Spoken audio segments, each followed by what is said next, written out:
நீலாங்கரை வீட்டில் வைத்து உதயநிதி கைது. காவல் வாகனத்திலேயே தஞ்சைக்கு அழைத்து செல்லும் போலீசார். சென்னை நீலாங்கரையில் எதிர்க்கட்சித் தலைவர் உதயநிதி ஸ்டாலின் வீட்டில் போலீசார் குவிக்கப்பட்டுள்ள நிலையில் அவரை கைது செய்து விசாரணைக்காக தஞ்சாவூருக்கு போலீசார் அழைத்து செல்கிறார்கள்.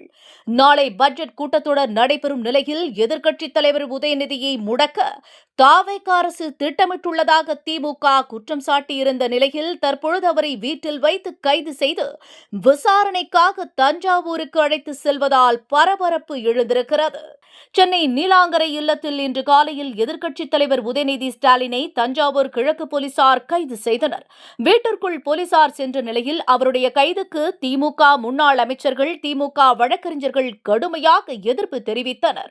இருப்பினும் எதிர்ப்பையும் தாண்டி அவரை போலீசார் கைது செய்தனர். இந்த சம்பவம் தமிழக அரசியலில் பெரும் பரபரப்பை ஏற்படுத்தியது. கைது நடவடிக்கைக்கு பிறகு போலீசார் உதயநிதி ஸ்டாலின் வெள்ளை நிற டெம்போ டிராவலில் போலீஸ் வாகனத்தில் ஏற்றி சாலை மார்க்கமாக தஞ்சாவூர் அழைத்துச் சென்றனர். அப்போது உதயநிதி ஸ்டாலின் இருந்த வாகனத்தை திமுகவினர் தடுத்து நிறுத்தினர்.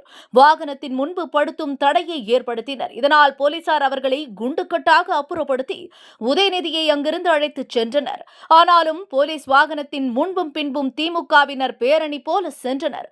அப்போது உதயநிதி ஸ்டாலின் கைதுக்கு எதிர்ப்பு தெரிவித்தும் போலீசாருக்கும் எதிராகவும் கோஷமிட்டனர். முதல்வர் விஜய்க்கு எதிராகவும் கோஷமிட்டனர்.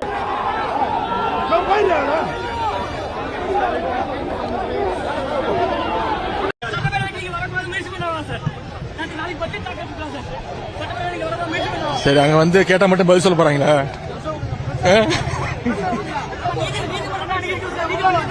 நீதிமன்றத்தை பாத்துக்கலாம், சட்டப்படி சந்திப்போம்.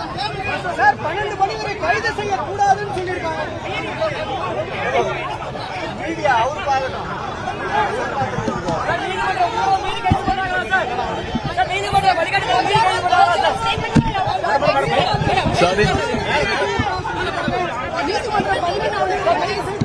What was my statement? I didn't name anybody. I didn't talk in any bad taste. The protest was. ஃப்ரீயா விடுங்க, அந்த டிராபிக் ஜாம் ஆயிடுச்சு, ஃப்ரீயா விடுங்க, பிரஸ் பார்க்கட்டும், நான் பாத்துக்கிறேன்.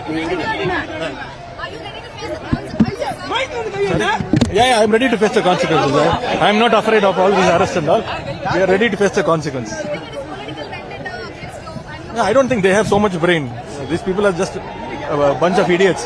So I will face the consequence. Thank you.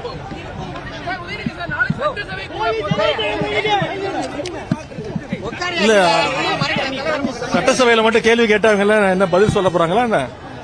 அந்த அளவுக்கு எல்லாம் தகுதி கிடையாது. டைவர்ஷன் டாக்டிக்ஸ் தான். விவசாய போராட்டம் நடந்துட்டு இருக்குல்ல, விவசாயிகள் அங்க போராடிட்டு இருக்காங்க தினமும்.